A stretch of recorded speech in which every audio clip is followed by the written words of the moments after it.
ഇവിടെ കയറി ഇങ്ങനെയൊക്കെ ചെയ്യണമെങ്കിൽ അത് അറിയുന്നവൻ തന്നെ ആയിരിക്കണം. മാധവൻ നായർ ഒരു പരാതി എഴുതി സ്റ്റേഷനിലേക്ക് വാ.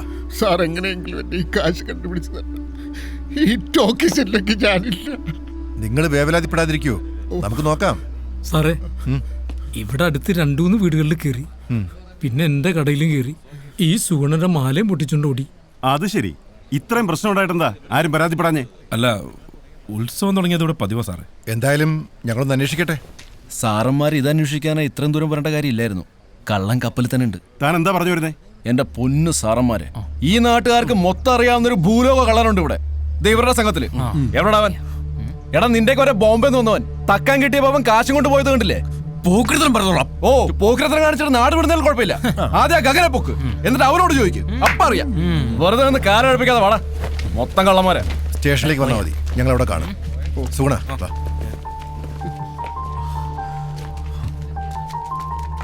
പുറത്തുനിന്നുള്ള ആരാന്നേ ഉത്സവത്തിന് കുറെ എണ്ണ ഇറങ്ങിയിട്ടുണ്ടല്ലോ.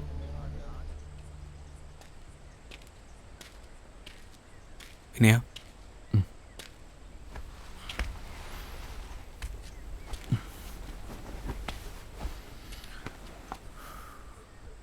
പണ്ടുവരെ തരികിട കാണിച്ച് നടന്നിട്ടുണ്ട്. പക്ഷേ അതൊന്നല്ല ജീവിതം എനിക്ക് പിന്നീടാണ് മനസ്സിലായത്. അത് പഠിപ്പിച്ചെന്ന നീറാശാൻ ഇനിയില്ലാന്ന് പറഞ്ഞപ്പോൾ എനിക്കവിടെ നിൽക്കാൻ തോന്നിയില്ലടാ. നമ്മുടെയൊക്കെ ജീവിതം അങ്ങനെയാണ്. ആർക്ക് എപ്പോൾ എന്താ സംഭവിക്കാന്നറിയില്ല. വള്ളിയും പുള്ളിയും ഒരിക്കൽ തെറ്റാൻ തുടങ്ങിയ പിന്നെ തെറ്റിക്കൊണ്ടേയിരിക്കും. മാധവേട്ടൻ പാവം ആ ടാക്കേസിൻ്റെ അകത്തുനിന്ന് ഇറങ്ങിയിട്ടില്ല. നിരാശാനും ടാക്കേസും എല്ലാം കൂടെ ആയപ്പോൾ ആ പട സങ്കടത്തില. നമ്മളെല്ലാവരും ഉണ്ടായിട്ടും ഒന്നും ചെയ്യാൻ പറ്റില്ലല്ലോ.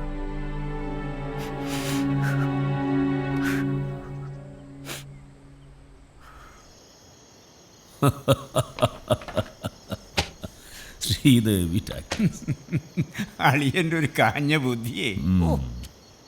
ഞാൻ പറഞ്ഞല്ലോ ഗോവാച്ച, ആ സ്ഥലം കുറച്ച് കഴിയുമ്പോൾ നമ്മുടെ കൈ വന്ന് ചേരുന്നു. ശരിയാളിയാ, ഇനി എത്ര അവധി കൊടുത്താലും മാധവൻ ആ കണക്ക് തന്നു തീർക്കും തോന്നണില്ല. താനെന്തായാലും പണിക്കുള്ള ആളെ കൂട്ടിക്കോ. നാളെ സൂര്യൻ ഉദിച്ച് പെരുവത്ത് കടവിൻ്റെ മുകളിലെത്തുമ്പോൾ ആ ടാക്കീസ് ഉണ്ടാവരുത്.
മാധവ, ഞാനിതങ്ങ് എടുക്കുക.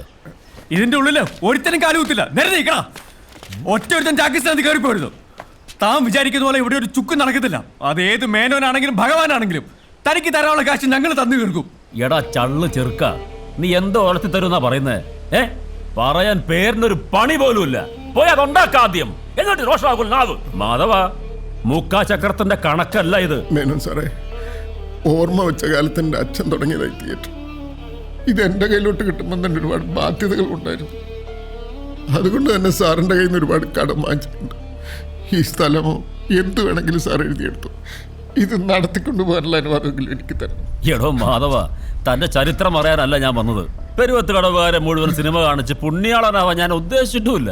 പിന്നെ ഇതിനകത്തൊന്ന് എന്തുണ്ടാക്കാനാ തന്റെ വിചാരം? ആ ഫിലിം കറക്കുന്ന കുന്ത്രാണ്ടത്തിൽ നിന്ന് ഉണ്ടാക്കാന്ന് വെച്ചാ 960 ഉണ്ടാക്കിയ ഒരു തുരുമ്പ്. മാധവ, വെറുതെ കേസും വെക്കാനൊന്നും വേണ്ട. അതാ നമുക്ക് 2 പേർക്കും നല്ലത്.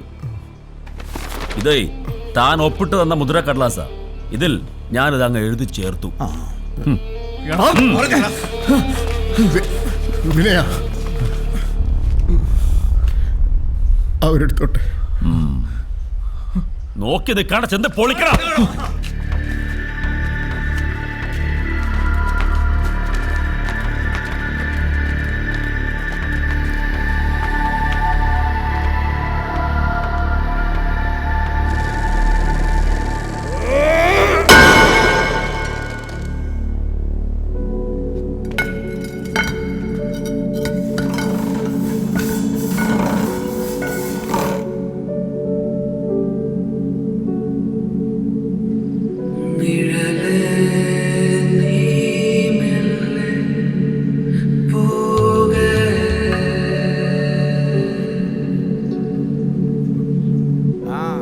വേഗം ലോറിയിലേക്ക് കയറ്റടാ.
കാലം തെറ്റി പെയ്യുന്ന മഴയാ, ശക്തി കൂടും.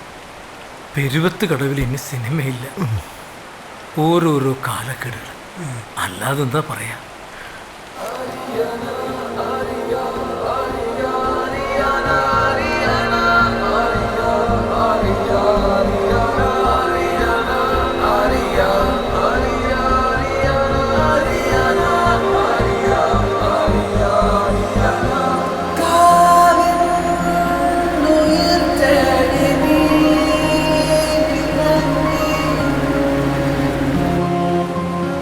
Agata